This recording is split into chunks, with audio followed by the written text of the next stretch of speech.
Berlatar di daratan Tiongkok pada masa dinasti Qing, kisah diawali dengan memperlihatkan misi penyelamatan menegangkan ketika sekelompok pasukan elit kerajaan bergerak untuk menyelamatkan pangeran dinasti Qing yang disandra oleh para pemberontak. Pasukan itu dipimpin oleh Jenderal Botak, tapi bukan Deddy Corbuzier, masih ada rambut di belakang. Orang ini bernama Su Chan, sosok pendekar yang dikenal karena keberanian dan kemampuan bertarungnya, di mana hal itu dibuktikan ketika dia dengan berani melancarkan serangan mendadak untuk melumpuhkan Algojo tepat saat pangeran dinasti Qing hampir dieksekusi.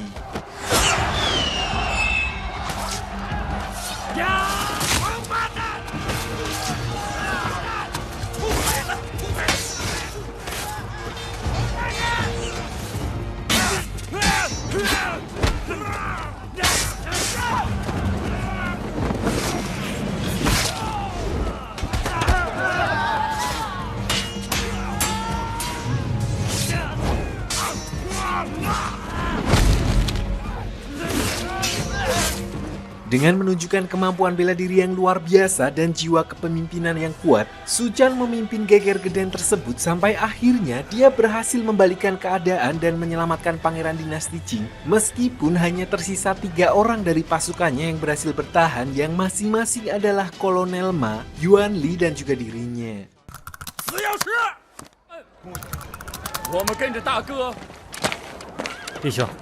Sebagai bentuk terima kasih atas kerja kerasnya dalam menyelamatkan nyawa Pangeran Qing, beliau berniat meminta kepada Kaisar agar Su Chan diangkat sebagai gubernur Jawa Tengah. Namun alih-alih menerimanya, Su Chan justru menginginkan kehidupan yang lebih minim drama, di mana dia lebih memilih untuk menjadi warga biasa dan akan pulang ke Cirebon untuk membuka sekolah bela diri untuk anak-anak yatim piatu. Sampai di titik ini, Su Chan sempat mengusulkan agar jabatan tersebut diberikan kepada Yuan Li yang merupakan salah satu rekan sekaligus calon kakak iparnya. Namun sang pangeran terlihat tidak begitu menyukai Yuan Li karena sifat Yuan Li yang arogan dan tidak mampu memahami rakyat, sehingga dia dianggap tidak cocok untuk memimpin sebuah wilayah. Paginya, Su Chan lalu menemui Yuan Li untuk menjelaskan kalau dia sudah memutuskan untuk pensiun dari dunia militer demi hidup tenang bersama keluarganya. Dalam percakapan itu, dia juga mendorong Yuan Li untuk mengambil kesempatan menjadi gubernur. Namun di sini Yuan Li sempat pesimis karena selama ini semua orang hanya mengeluh-elukan Su Chan dan tidak pernah ada yang merekomendasikan dirinya. Bahkan pangeran sendiri pun tidak mempercayainya untuk menjadi seorang gubernur.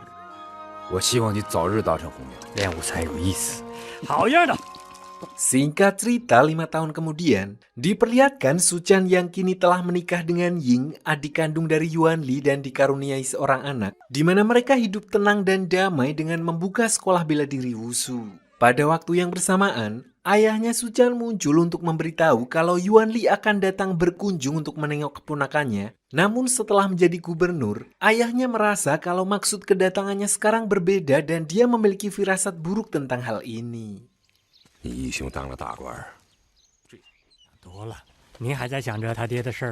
Singkat cerita, beberapa hari kemudian, Yuan Li bersama pasukan pengawalnya akhirnya tiba di kediaman Su Chan yang kebetulan hari itu adalah hari ulang tahun ayahnya Su Chan, dan diperlihatkan penampilan Yuan Li sangat berbeda dari sebelumnya. Entah terlalu hobi suntik putih atau habis kalah main kartu dibedakin, sampai-sampai membuat anaknya Su Chan merasa ketakutan saat melihat pamannya sendiri. Meskipun begitu, Yuan Li secara langsung menyampaikan permintaan maafnya kepada ayahnya Su Chan yang belum bisa membalas kebaikan beliau yang telah mendidik dan membesarkannya bersama Ying selama ini. Dalam obrolan 4 mata, ayahnya Su Chan kembali meminta maaf dan mengungkap fakta lama yang ternyata ayahnya Yuan Li telah meninggal karena dihabisi oleh ayahnya Su Chan. Namun bukan tanpa alasan, hal itu dikarenakan ayahnya Yuan Li telah mempelajari teknik sesat bernama telapak 5 racun, melakukan berbagai kejahatan dan bahkan seringkali menganiaya istri dan juga anak-anaknya. Sehingga setelah ayahnya Lu Chan menghabisinya, dia juga membesarkan Yuan Li dan adiknya seperti anaknya sendiri.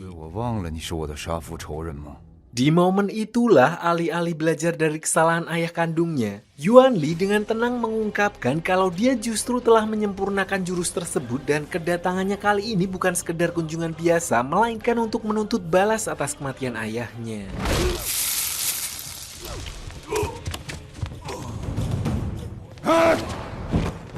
Sementara itu di sisi lain, Suchan yang masih berada di tempat lain untuk mengurus pesta ulang tahun ayahnya justru mendapat kabar mengejutkan kalau Yuanli telah datang dan melakukan balas dendam dengan menghabisi ayahnya. Benar saja sesampainya di rumah, dia melihat pemandangan mengerikan ketika semua orang di sana sudah dibantai oleh Yuanli termasuk ayahnya, sedangkan anak dan istrinya dibawa kabur oleh Yuanli. Tidak hanya itu, Yuanli bahkan meninggalkan kedua pengawal terbaiknya untuk menghabisi Suchan sampai akhirnya pertarungan pun terjadi.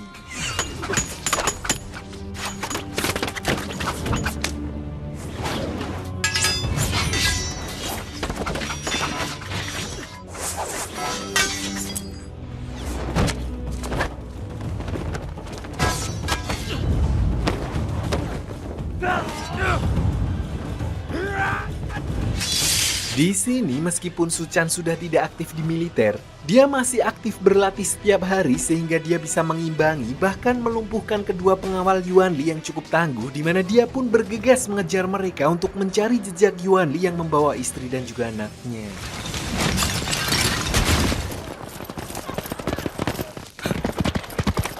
Di sisi lain, diperlihatkan Yuanli yang sedang memberikan penghormatan kepada mendiang ayahnya dengan menjadikan kepala ayahnya Suchan sebagai simbol kemenangan.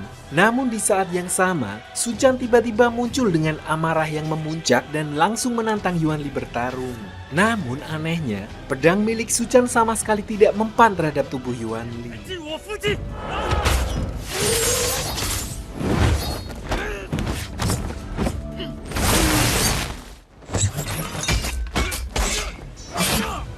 Ternyata, Yuanli telah menjahit zirah baja pada permukaan tubuhnya yang membuatnya kebal terhadap sajam. Dan meskipun begitu, Suchan yang langsung bisa mencari kelemahan zirah tersebut, dia masih bisa membuat Yuanli terpojok sampai akhirnya Yuanli mengeluarkan kemampuannya yang sebenarnya, yaitu telapak 5 racun.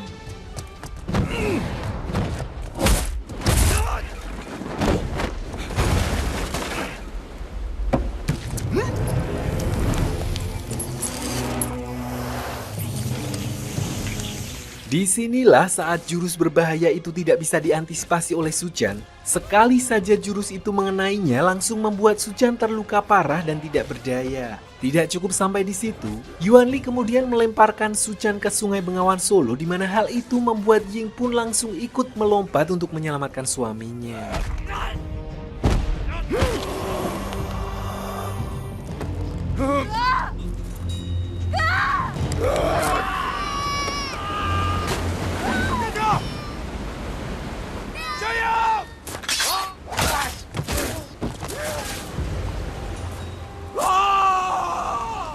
Secara ajaib, Suchan dan Ying berhasil selamat dari insiden tersebut, di mana Ying pun dengan bersusah payah membawa tubuh suaminya entah kemana, sampai akhirnya mereka bertemu dengan seorang wanita bernama Tabib Yu yang hidup sendirian di pegunungan tersebut.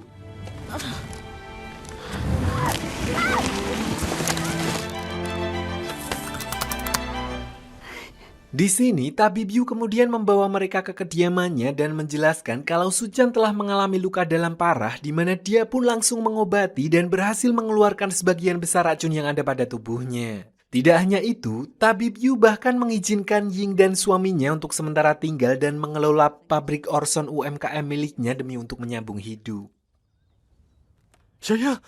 Meskipun begitu, kegagalannya sempat membuat Suchan putus asa karena merasa dia tidak akan mampu menyelamatkan anaknya dalam kondisi seperti itu. Namun di sisi lain, Ying masih memiliki keteguhan hati untuk menunggu Suchan pulih. Dia berusaha menyemangati suaminya untuk fokus memulihkan diri sebelum kembali menghadapi Yuanli dan menyelamatkan anak mereka. Singkat cerita, beberapa tahun kemudian, berkat semangat dan dukungan dari istrinya, Suchan akhirnya perlahan bangkit dari keterpurukannya dan mulai melatih kembali tubuhnya yang hancur, di mana dengan tekad yang kuat, dia berlatih tanpa mengenal lelah setiap hari, menahan rasa sakit dan keterbatasannya demi mengembalikan kekuatan fisiknya seperti semula.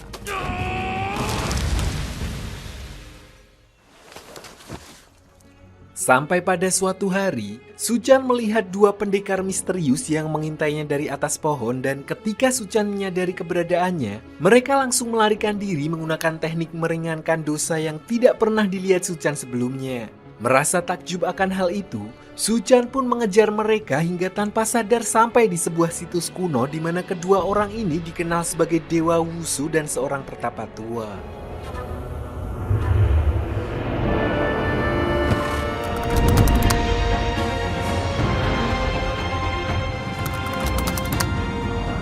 Menyadari kesempatan langka itu, Suchan lalu memohon untuk dijadikan sebagai murid mereka. Namun pertapa tua memberi syarat kalau dia harus mengalahkan Dewa Wushu terlebih dahulu jika ingin menjadi muridnya dan pertarungan pun terjadi. 孩子早点回家吧。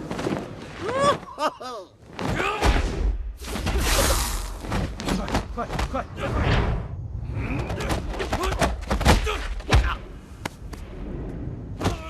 怕了吧？ Dari sini, setiap hari Suchan menghabiskan waktunya hanya untuk berlatih tanpa henti demi bisa mengalahkan Dewa Wushu yang membuat obsesinya untuk menjadi lebih kuat semakin tidak terbendung lagi. Namun meskipun dia telah berlatih sekeras apapun, hasilnya tetap sama karena lawannya bukanlah sosok biasa dan ditambah lagi kondisi tubuhnya yang belum sepenuhnya pulih yang membuatnya masih jauh untuk bisa mengeluarkan potensi terbaiknya.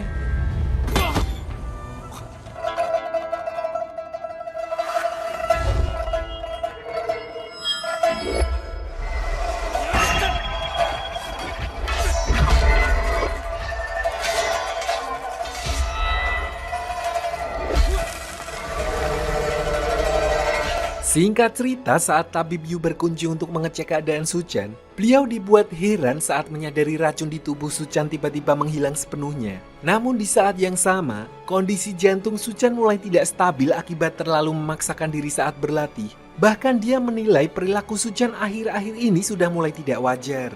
Saat itulah Ying menceritakan kalau Suchan setiap hari berlatih keras untuk melawan Dewa Wushu yang tinggal di lembah belakang gunung. Namun penjelasan itu justru membuat Tabib Yu makdek karena selama ini dia hidup sendirian di tempat itu dan tidak pernah melihat siapapun selain Suchan dan Ying. 我相信我丈夫，换了其他人，早就死了。 Karena penasaran dengan ucapan Tabib Yu semalam, keesokan harinya, Ying pun diam-diam mengintip Suchan saat berlatih dan betapa terkejutnya Ying kalau selama ini Suchan hanya berlatih sendirian dan berbicara seolah sedang menghadapi lawan yang nyata. Dari situlah Ying menyadari bahwa sosok pertapa tua dan Dewa Wushu yang pernah Suchan ceritakan hanyalah khayalan dalam pikirannya, di mana hal itu semakin membuatnya sadar bahwa obsesi suaminya untuk menyelamatkan anak mereka telah mendorongnya hingga melewati batas kewarasan. 你可不知道这回。 灿，你走火入魔了，你知道吗？ Meskipun tidak dipercaya oleh istrinya sendiri, Suchan tetap melanjutkan latihannya dengan melawan lawan khayalannya tanpa mempedulikan anggapan orang lain karena tujuannya hanya satu, yaitu menyelamatkan anaknya. Sampai akhirnya meskipun hanya dalam khayalannya sendiri, untuk pertama kalinya Suchan pun berhasil mengalahkan Dewa Wushu dalam pertarungannya sekaligus menandai titik balik kekuatannya.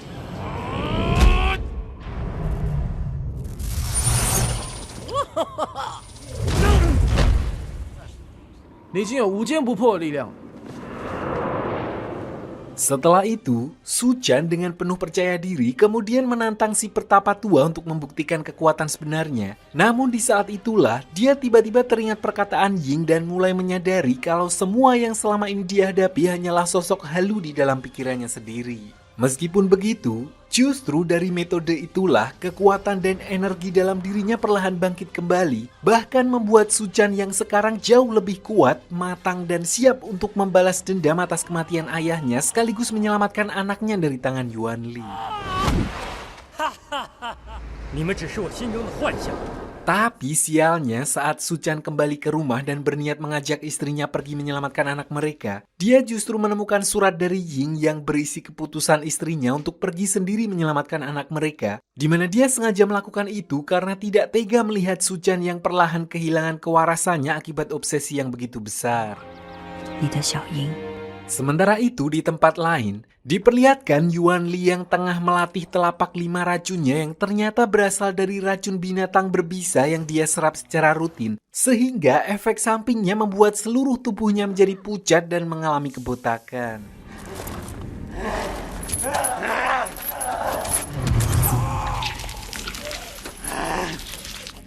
Di sini diperlihatkan juga anak dari Ying dan Sujan yang sudah tumbuh besar dan dalam keadaan dirantai. Padahal dia merupakan keponakan dari Yuan Li sendiri, di mana hal itu dikarenakan selama ini bocil itu terus berusaha melarikan diri dari tempat tersebut untuk mencari ayah dan juga ibunya. Singkat cerita, Ying yang akhirnya tiba di kediaman Yuan Li langsung bertemu dengan anaknya, di mana hal itu membuat sang anak terharu setelah mengetahui ibunya masih hidup. Begitu juga dengan Yuan Li karena melihat kedatangan satu-satunya saudaranya yang tersisa.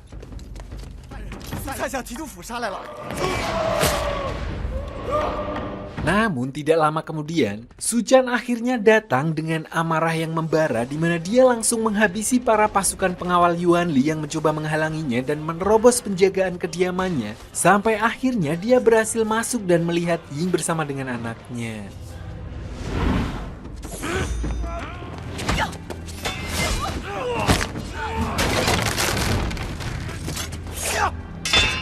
Melihat Sujan yang mengamuk di sana, Yuan Li lalu menyuruh anak buahnya membawa Ying untuk disembunyikan di dalam hutan. Dia bahkan dengan kejam menghabisi anak buahnya sendiri yang sebelumnya ditugaskan untuk mengubur Ying dengan tujuan jika dirinya tewas, maka tidak ada seorang pun yang mengetahui lokasi Ying.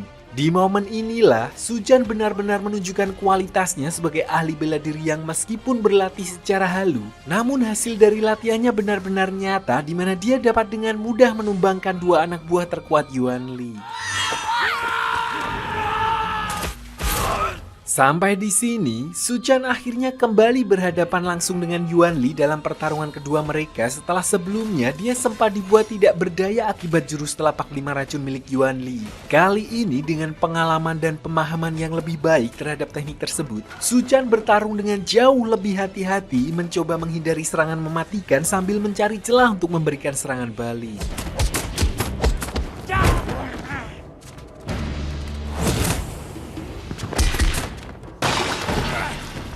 Dan benar saja, Sujan pun berhasil membaca dan menghindari setiap serangan mematikan dari jurus telapak racun Yuan Li menggunakan alat seadanya. Hingga pada momen yang tepat, dia lalu mengeluarkan jurus cakar yang telah dia latih selama ini untuk mencabik zirah yang menempel di tubuh Yuan Li, di mana hal itu perlahan menghilangkan kekuatannya yang selama ini nyaris tidak terkalahkan.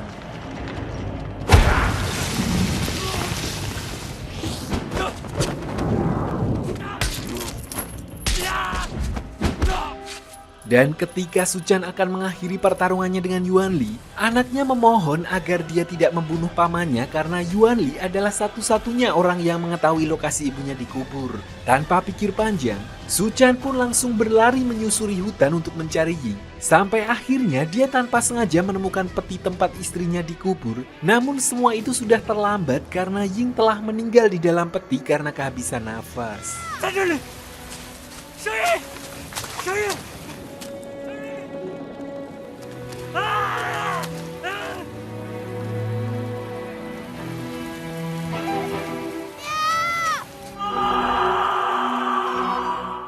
Singkat cerita, 1 tahun kemudian sejak istrinya meninggal, kehidupan Sujan pancet memprihatinkan, bahkan tambah parah di mana dia menjadi seorang gelandangan pemabuk yang kehilangan arah hidup. Hari-harinya dia habiskan tanpa tujuan, lontang-lantung di kota bersama anaknya seolah semua semangat dan alasannya untuk bertahan hidup ikut hilang bersama orang yang paling dia cintai.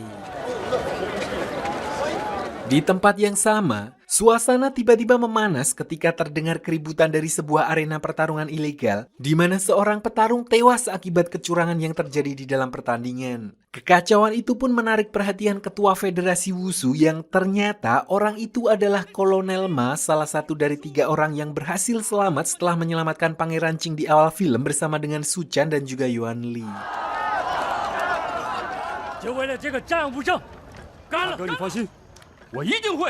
Di sini, beliau berusaha untuk menghentikan keributan dan bahkan berniat menutup arena tersebut. Namun sang pemilik arena justru memberikan syarat jika Kolonel Ma mampu mengalahkan semua petarung yang ada, maka dia akan menutup arena pertarungan tersebut. Di sini, Kolonel Ma juga sempat memberikan sedikit uang kepada pengemis di sebelahnya tanpa menyadari orang itu merupakan mantan pemimpin satuannya di militer.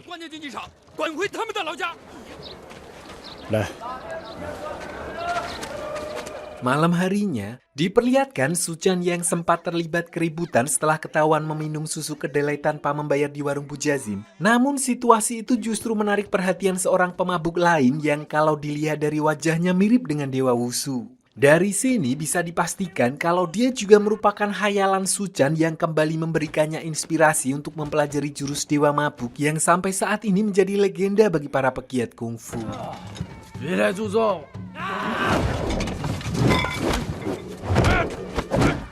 中心点，这是假来。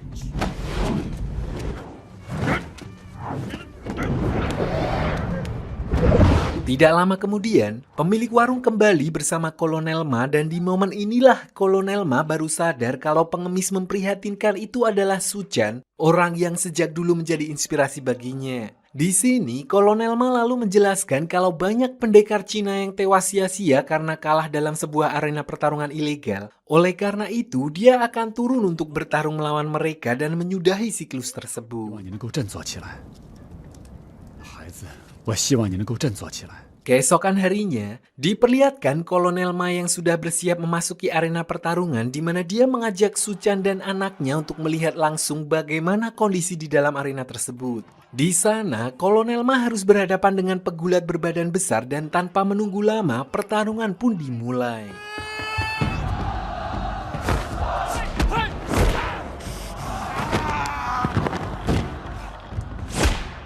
Dan sudah seperti yang bisa ditebak, dengan postur tubuh sebesar itu, Kolonel Ma bukanlah tandingannya di mana dia justru dihajar di dalam ring tersebut sampai saat si pegulat hampir melancarkan serangan terakhirnya. Tiba-tiba anaknya Suchan muncul dan nekat menggigit kaki pegulat itu yang membuatnya murka dan bersiap memukul bocah tersebut. Beruntung Suchan yang mendengar teriakan anaknya langsung bergerak cepat untuk menghentikan tindakan pegulat itu.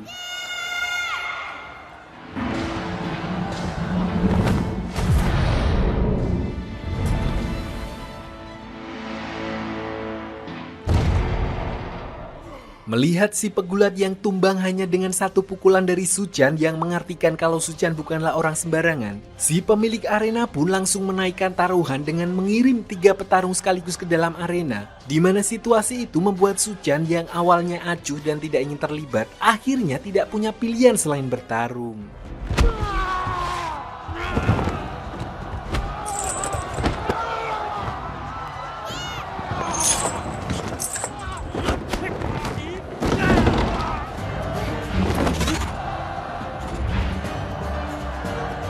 Meskipun harus menghadapi 3 lawan sekaligus dengan postur yang jauh lebih besar, Suchan tetap mampu memberikan perlawanan yang luar biasa dengan jurus Dewa Mabuk yang baru dia pelajari, di mana dia membuktikan bahwa kemampuan sejati tidak ditentukan dari ukuran tubuh semata, melainkan pengalaman.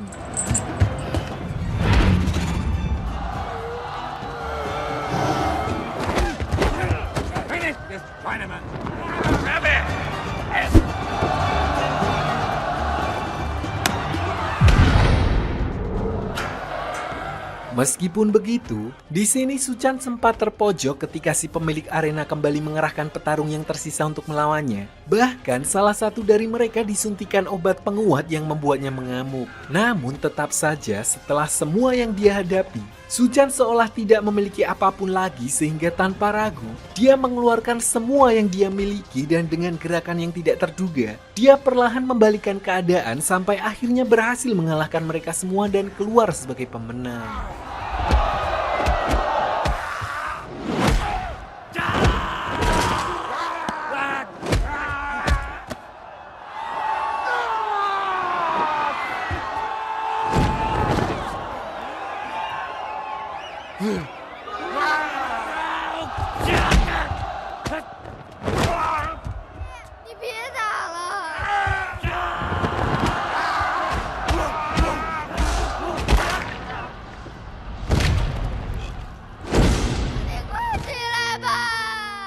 Singkat cerita, setelah semuanya berakhir, diperlihatkan Suchan yang kembali berlatih kungfu di sebuah tempat yang indah bersama Ying dan anaknya seolah menunjukkan kehidupannya yang damai seperti dulu. Namun faktanya, semua itu hanyalah halusinasi semata karena pada akhirnya, Suchan masih hidup sebagai master bela diri gelandangan yang belum benar-benar keluar dari keterpurukannya dan cerita pun berakhir.